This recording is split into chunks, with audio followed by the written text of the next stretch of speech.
Hello दोस्तों, computer skill channel में आपका बहुत बहुत स्वागत है। आज के इस वीडियो में हम सीखेंगे कि स्ट्रिप चार्ट एमएस एक्सेल में कैसे बनाया जाता है, क्यों बनाया जाता है। तो स्ट्रिप चार्ट इसलिए बनाया जाता है दोस्तों कि साइट पे जो भी इंजीनियर रहता है वो मेंटेन कर सके कि आरएफआई नेक्स्ट आरएफआई किसकी डालनी है और कहाँ तक अपना वर्क डन हो चुका है। तो अपना वर्क का प्रॉपर सही तरीके से ध्यान रखने के लिए आरएफआई में कोई मिस्टेक नहीं हो, कितना प्रोग्रेस हुआ है, सारा अपन इसके बेस पे चेक कर सकते हैं कि स्ट्रिप चार्ट के बेस पे। तो इसको ये आप देख रहे होंगे कि एक स्ट्रिप चार्ट है मेरे पास, तो मैं एक्सेल में यही स्ट्रिप चार्ट मैं बना के दिखाऊंगा इस वीडियो में। तो ये स्ट्रिप चार्ट है, इसमें मेंटेन कर रखा है, कलर कर रखा है, अलग अलग डिफरेंट डिफरेंट लेयर का डिफरेंट डिफरेंट कलर कर रखा है। और इसमें एब्स्ट्रैक्ट सीट बना रखी है जिसमें प्रोग्रेस के बारे में कितना परसेंटेज बीसी हो गई, कितना परसेंट डीबीएम हो गया, एआईएल हो गया, सीटीबी हो गया, सबग्रेड हो गया, उसका एक ग्राफ भी, चार्ट भी एक शो कर रखा है कि चार्ट के द्वारा शो कर रखा है। तो ये सारा ऑटोमेटिक जो आपका आरएफआई डन हो जाए उसके बाद में यहाँ कॉपी करने के बाद में ऑटोमेटिक आपका स्ट्रिप चार्ट अपडेट हो जाए, उसमें आपको कलर करने की जरूरत नहीं पड़ेगी। केवल आपको डाटा इनपुट में या मेजरमेंट सीट का एक जो मैंने से सीट बना रखी उसमें कॉपी करेंगे तो ऑटोमेटिक कलर हो जाएगा और आपको आरएफआई डालने में या दिक्कत नहीं आएगी। तो नेक्स्ट लेयर की जो भी आरएफआई डालेंगे उसमें कोई दिक्कत नहीं आएगी। तो ये स्ट्रिप चार्ट मैं बना के दिखाऊंगा दोस्तों कैसे बनता है और कौन कौन से फॉर्मूले लगते हैं। तो मैं यहाँ क्लिक करता हूँ, ये सारा ऑटोमेटिक है। एक बार बनाने के बाद में सारा ऑटोमेटिक रहेगा। आप जैसे ही मेजरमेंट सीट में जाओगे, जैसे मैं दिखाता हूँ यहाँ पे, पहले मैं यहाँ दिखाता हूँ कि जैसे बीसी वाला सेल में आपको कलर नहीं हो रखा है, तो यहाँ इनपुट सीट या मेजरमेंट सीट में मैं जाके टाइप करता हूँ 300 मीटर का और साइड भी टाइप कर लेता हूँ RHS साइड। जैसे मैं यहाँ ओके करूँगा तो आप स्ट्रिप चार्ट में देखोगे कि राइट साइड में और आइटम कौन सा, बीसी डालूंगा। जैसे आप देखोगे कि बीसी डालते मैंने 300 मीटर का जो ऑटोमेटिक कलर हो चुका है और ये 1 शो कर रहा है कि आपकी 1 एक ही आरएफआई डली। जैसे इसका ओवरलैपिंग हो जाएगा कोई चेंज तो 2 शो करने लगेगा। जैसे आप देख रहे होंगे कि यहाँ इम्पैक्टमेंट का 2 शो कर रहा है क्योंकि ओवरलैपिंग आरएफआई हो चुकी है, आपने दोबारा डाल चुके हैं आप। तो इसमें जैसे इम्पैक्टमेंट टॉप का दिखाता हूँ, तो ये देखिए ये दोबारा डला हुआ है यहाँ से यहाँ तक, ये ओवरलैपिंग हो रही है, इस कारण 2 दिखा रहा। तो इसमें यह भी पता कर सकते हैं कि ओवरलैपिंग कहाँ अपन ने ओवरलैपिंग कर दी आरएफआई डालने में या कलर करने में। तो इसको बनाने के लिए एक न्यू फाइल ले लेते हैं।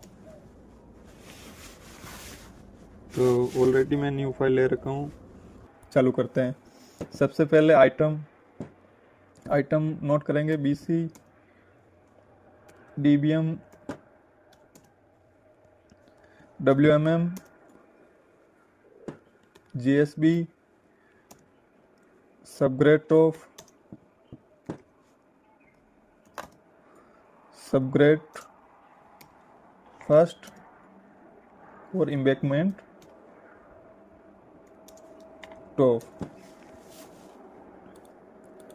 यहाँ चेनेज लिख देंगे, थोड़ा रो को बड़ा कर लेता हूँ और मर्ज सेंटर करके चेनेज। यहाँ पे सेम इनको पेस्ट करना है।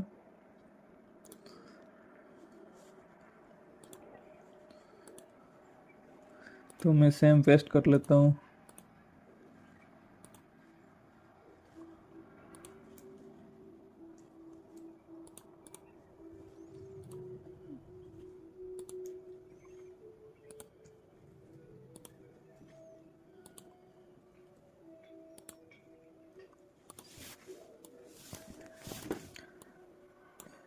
मर्ज एंड सेंटर करना है और ये भी मर्ज एंड सेंटर कर लेते हैं। इसमें साइड डाल लेते हैं RHS, इसमें डाल देते हैं LHS। इसको सेंटर कर लेता हूँ अलाइनमेंट और इसको रोटेट कर लेता हूँ। इसको भी सेंटर करके रोटेट कर लेते हैं। और इसके बाद में अपन चने डालते हैं। जैसे आपका स्टार्टिंग चने है उसको डाल देना है और उसमें 10 प्लस करेंगे। 1 किलोमीटर की बना के मैं आपको दिखा रहा हूँ।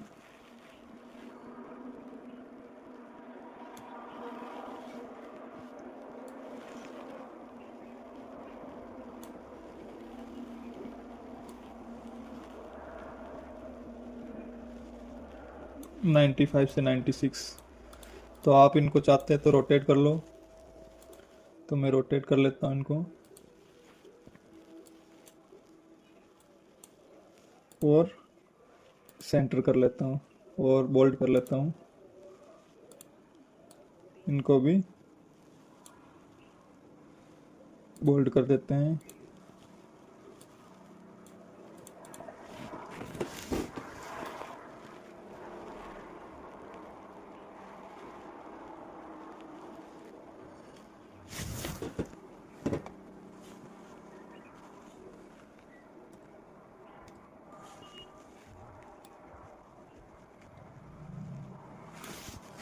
ऑल बॉर्डर कर लेता हूँ।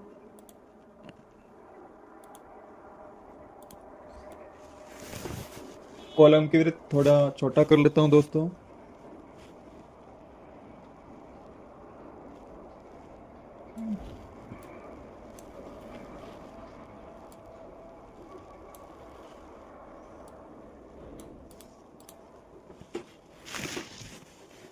ये दोस्तों अपना स्ट्रिप चार्ट बन के तैयार हो चुका है। इसको जैसे आपको साइड पे इंजीनियर को देना रहता है तो इसी को आप प्रिंट करके दे सकते हो, क्योंकि साइड पे जो बंदा रहेगा वो इसमें जैसे RFI डलती जाएगी कलर करता जाएगा, तो नेक्स्ट RFI कौन सी डली कलर करता रहेगा। जैसे जैसे RFI और वर्क डन होगा उसको कलर करता जाएगा। लेकिन अपन एक्सेल में ऑटोमेटिक सारा काम होता रहे। जैसे RFI समरी है तो इस सीट को मैं नाम देता हूँ स्ट्रिप चार्ट। स्ट्रिप चार्ट एक सीट और बनाता हूँ जिसमें इनपुट डाटा, इसमें डाटा एंट्री करेंगे, ऑटोमेटिक कलर होता रहेगा। तो उसमें क्या क्या आना चाहिए, तो कम टाइम लगे उससे कॉपी कर लेता हूँ। ये हेडिंग अपनी कॉपी करके यहाँ पे पेस्ट कर लेता हूँ।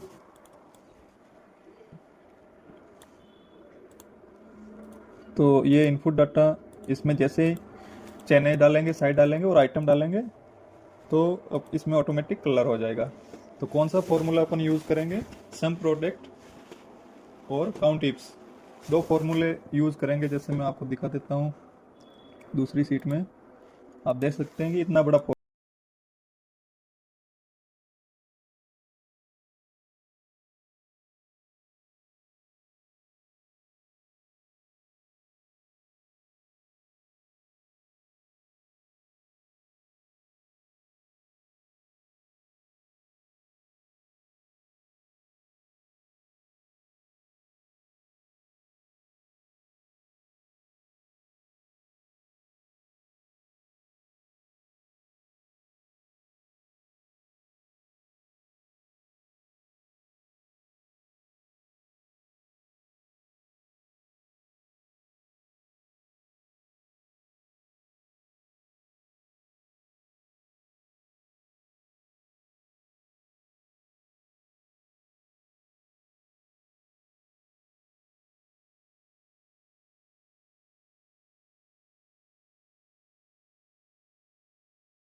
और एंड के बाद में दिस चेनेज, इस चेनेज से ये छोटा होना चाहिए, जो इनपुट वाला डाटा इस चेनेज से छोटा हो तो काउंट करें। तो इसके F4 से रो फ्रीज कर दूंगा तो पीछे डॉलर लग जाएगा। उसके बाद में दोस्तों आपको क्या करना, आइटम वाला लेना है। आइटम को मैं सिलेक्ट करूंगा और F4 से फ्रीज कर लूँगा। क्राइटेरिया देना है इसमें कि आइटम, तो ये आइटम जो भी आइटम BCDBM लिखे हो वो इस वाला आइटम मैच करना चाहिए। जैसे मैं फर्स्ट वाला एम्बेकमेंट देता हूँ, इसको कॉलम फ्रीज कर लेता हूँ F4 से। करने के बाद में आपको क्या करना है, साइड डालनी। 3 क्राइटेरिया रेंज और क्राइटेरिया हो चुका है, चौथा क्राइटेरिया क्या डालेंगे इसमें, साइड। तो मैं साइड को सिलेक्ट करूँगा और F4 से फ्रीज कर दूंगा। ये क्राइटेरिया रेंज हो चुका है, इसमें डालेंगे क्राइटेरिया क्या। तो इसमें कैरी ब्रैकेट में लिखना है आपको, डबल कोट्स में लिखना है RHS डबल कोट्स बंद, comma double quotes BHS double quotes और कैरी ब्रैकेट क्लोज। तो ये इसको ओके करेंगे, फिर यस करेंगे। तो यहाँ पे मैं इनपुट डाटा डालता हूँ, जैसे 95 प्लस 95 300। साइड डाल देता हूँ BHS या RHS डाल देता हूँ और आइटम डाल देता हूँ एम्बेकमेंट ऑफ। आइटम आपको ध्यान रखें कि सेम होना चाहिए, तो मैं एक बार यही कॉपी कर लेता हूँ।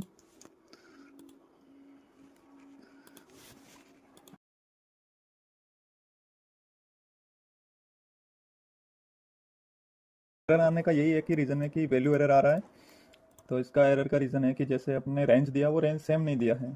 पहले मैं एक कॉलम और बना देता हूँ, कॉलम इंसर्ट करके मर्चेंट सेंटर एक्टिविटी डाल देता हूँ, थोड़ा यूनिक लगे।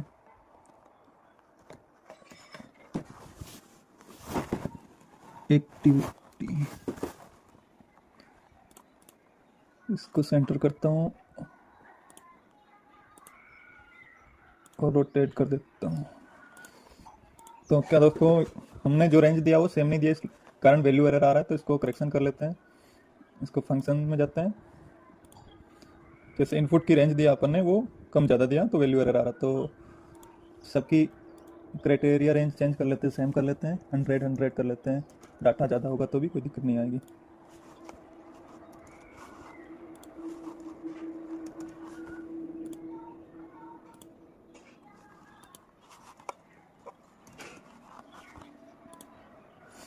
तो आप देख सकते हैं कि 0 आ गया, मतलब कोई डाटा नहीं था तो 0 शो कर रहा है। जैसे ही मैं इसको ड्रैग कर लेता हूँ,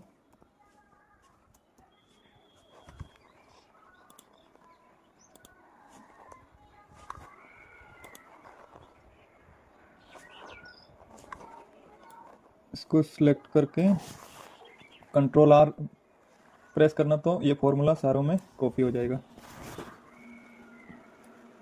और इसी को मैं LHS में लगा लेता हूँ, कॉपी करके LHS में पेस्ट करता हूँ और फॉर्मूला में RHS की जगह LHS टाइप कर लेता हूँ।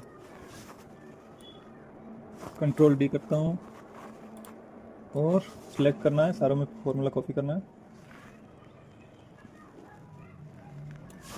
कंट्रोल R प्रेस करना तो सारों में फॉर्मूला कॉपी हो चुका है। तो क्या करना दोस्तों, अभी अपने को इनपुट डाटा, जैसे इनपुट डाटा में जाता हूँ, सीरियल नंबर कोई भी टाइप करता हूँ 955002 95 300 और साइड डाल देता हूँ RHS और आइटम डालता हूँ embankment of EMB of. Formula में लिख देता हूँ,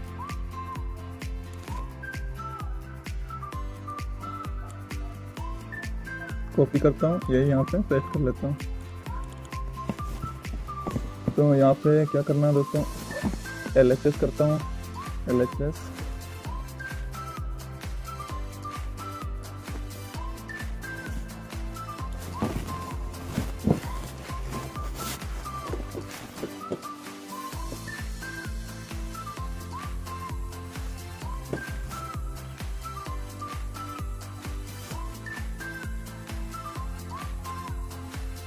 तो आप देख सकते हैं दोस्तों, जहाँ जहाँ अपन ने ये डाटा फीड किया है वहाँ का, जैसे बोथ साइड इम्बैगमेंट, तो वहाँ 1 लिखा हुआ आ रहा है, आप देख सकते हैं कि बोथ साइड 1 आ रहा है। LHS में अपन ने कोई भी डाटा फीड नहीं किया, केवल बोथ साइड वाला इम्बैगमेंट किया, तो इम्बैगमेंट में 1 शो कर रहा है। और राइट साइड में अपन ने 300 तक डाला, तो ये देख सकते हो कि 300 से RFI अपनी या वर्क डन हो चुका है, और वापस आगे वाली नेक्स्ट RFI या वर्क अपना 300 से चालू होगा। तो इससे आ गया। इसको ये आने के बाद में आप कोई भी डाटा इसमें कॉपी पेस्ट करोगे तो ऑटोमेटिक लेयर चार्ट आपका अपडेट हो जाएगा। ऑटोमेटिक अपडेट हो गया, 1 लिखा हो रहा है। जैसे मान लो कि आप ओवरलैपिंग कर देते हो, मैं इसी लेयर को कॉपी पेस्ट मारता हूँ, तो आप देखेंगे 2 शो कर रहा है।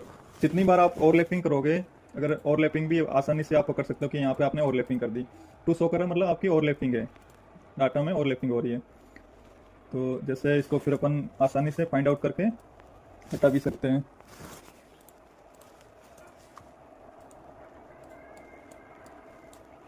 और लेंथ इक्वल करके लेंथ माइनस कर देना फ्रॉम टू, तो आपकी लेंथ भी आ जाएगी। RFI नंबर भी डाल सकते हैं, लेकिन RFI का कोई रोल नहीं रहेगा। अब आपको क्या करना है दोस्तों, इनका कलर करना है।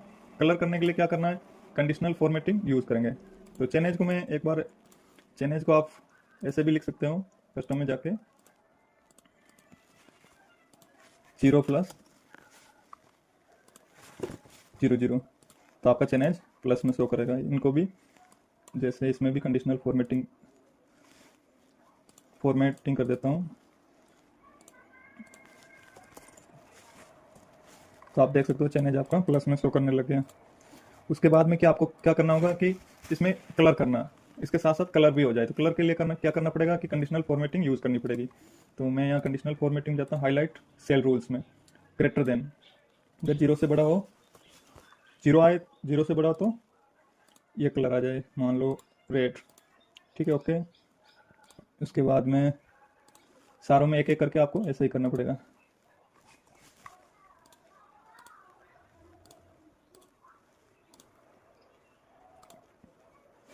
एक एक करके सब में आपको कंडीशनल फॉर्मेटिंग लगानी है।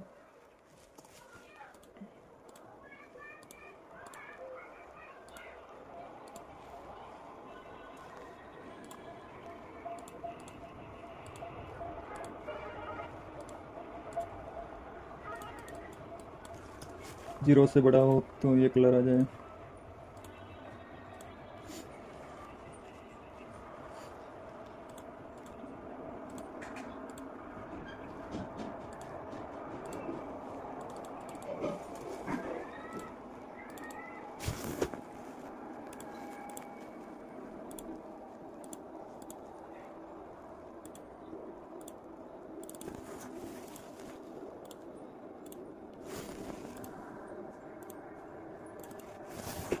तो इसको मैं सिलेक्ट करना है, और सिलेक्ट करने के बाद में Ctrl+R प्रेस करना है, तो इसमें सारा फॉर्मूला कॉपी हो जाए। आप देख सकते हैं कि डिफरेंट लेयर का कलर हो चुका है, यहाँ तक BC हो चुका है, DBM हो चुका है।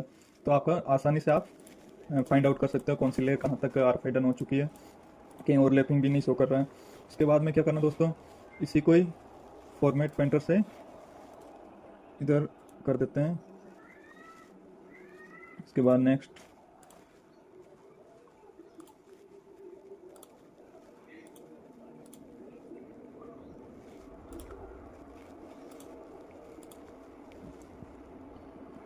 GSB, WMM, DBM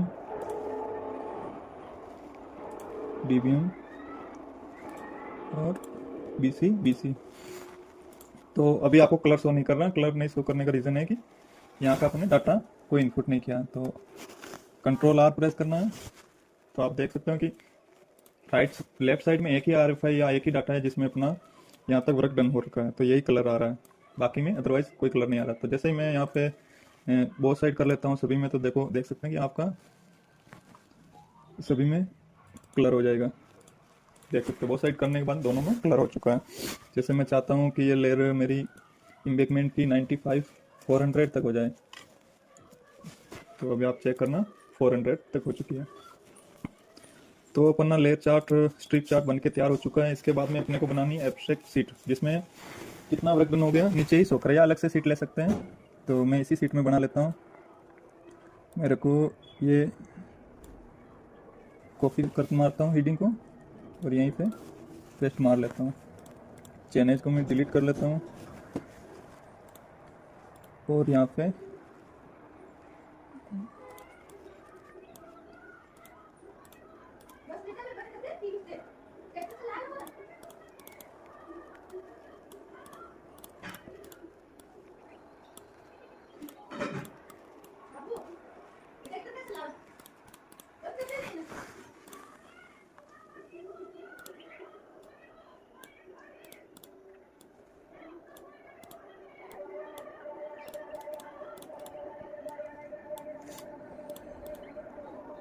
यहाँ डाल देता हूँ साइड और यहाँ डाल दो आइटम्स। उसके बाद में यहाँ डाल लेता हूँ वर्क डन किलोमीटर्स में। बैलेंस कितना है, बैलेंस वर्क और टोटल कितना है, टोटल यहाँ डाल लेता हूँ इन परसेंटेज, प्रोग्रेस परसेंटेज। तो परसेंटेज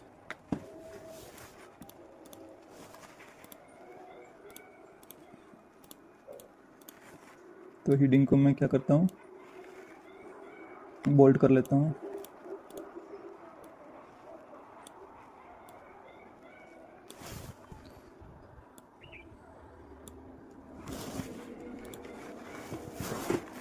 तो वर्क डन का क्या करेंगे दोस्तों, एक फॉर्मूला लेंगे काउंट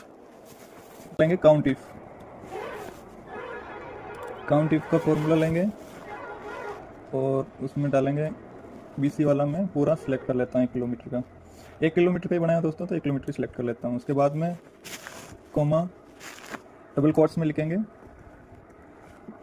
ग्रेटर देन 0, अगर 0 से बड़ा हो तो उनको काउंट करके बताएं और इंटर करेंगे। चलो ग्रेटर देन, लेस देन में 0 बाद में लिखा तो लेस देन। तो आप देख सकते हो कि बीसी अपने 300 मीटर में, तो डिवाइड बाई किलोमीटर में तो डिवाइड कर देंगे 1000 से, सॉरी 100 से करेंगे। तो आप देख सकते हो कि 300 मीटर या 300 किलोमीटर आपका डाटा 300 मीटर आपका वर्क डन हो चुका है। तो मान लो टोटल अपना 1 किलोमीटर का प्रोजेक्ट है, मान लो जैसे आपका प्रोजेक्ट है उतने का डाल सकते हो।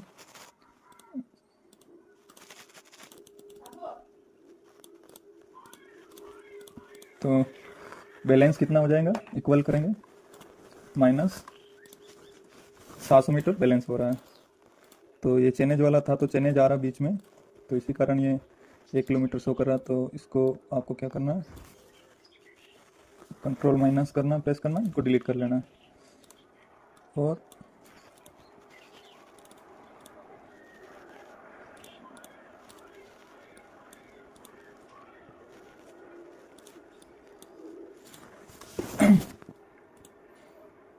परसेंटेज, कितना परसेंटेज काम हो चुका है, तो इक्वल करना है डिवाइड बाई मल्टीप्लाई 100।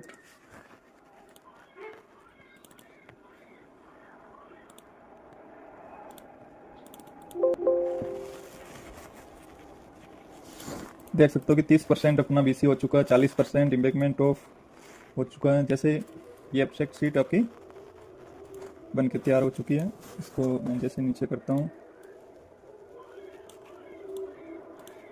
मैं डाल देता हूँ एब्स्ट्रैक्ट शीट।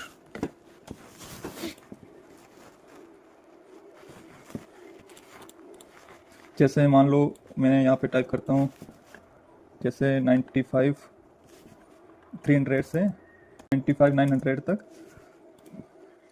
LHS डाल देता हूँ इम्बैकमेंट टॉप। तो 600 मीटर और बढ़ा दिया मैंने LHS में, तो देखते अपडेट हुआ नहीं हुआ। LHS में 900 मीटर आपका इम्बैकमेंट टॉप हो चुका है और 100 मीटर लगभग बैलेंस है 1 किलोमीटर में से। तो 90% आपका इम्बैकमेंट LHS में काम हो चुका है। तो आपकी सीट बन के रेडी है, टेस्ट ट्रैक सीट बन चुकी है आपका। आप चाहते तो एम्बैगमेंट के नीचे वाली लेयरों का भी इसमें ऐड कर सकते हैं, काफ़ी बड़ा हो जाता है, इसलिए दोस्तों मैंने इसका एम्बैगमेंट वाली लेयरों का नहीं दिया है, केवल टॉप लेयरों का मैं स्ट्रिप चार्ट बन के बताया हूँ आपको। उसके बाद में क्या दोस्तों, आपको चार्ट बनाना है तो इनको सिलेक्ट कर लेना, पहले आपको सिलेक्ट करना है। सिलेक्ट करने के बाद में आपको जाना है इंसर्ट में और चार्ट, तो यहाँ मैं ओके करता हूँ। चार्ट का टाइटल मैं यही देता हूँ, प्रोग्रेस चार्ट।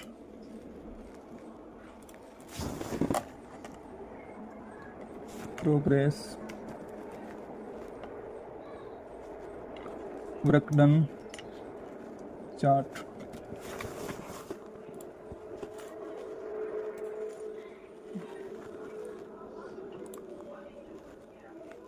तो दोस्तों इसमें कुछ चेंजेस भी कर सकते हैं, जैसे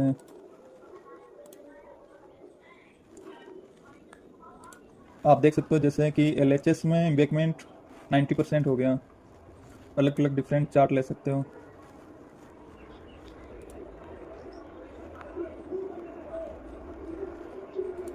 चलो मैं ये रख देता हूँ। तो थैंक यू दोस्तों, आज हमने सीखा कि लेयर चार्ट या स्ट्रिप चार्ट कैसे बना सकते हैं, और उसका प्रोग्रेस या वर्क डन की रिपोर्ट कैसे हम निकाल सकते हैं लेयर चार्ट के द्वारा, और वर्क डन चार्ट भी अपन बना के तैयार किया है। तो दोस्तों बहुत इजी है, जो फॉर्मूला है मैं डिस्क्रिप्शन में दे दूंगा, जिससे आपको आसानी रहे कि आप स्ट्रिप चार्ट बनाने में। तो आपको वीडियो अच्छा लगे तो चैनल को सब्सक्राइब करें, और भी ऐसे जैसे प्लानिंग बिल्डिंग के वीडियो में रोड एस्टिमेटर व auto plotter, civil 3D AutoCAD के वीडियो डालता रहता हूँ और डालूंगा, तो चैनल को सब्सक्राइब करें। Thank you.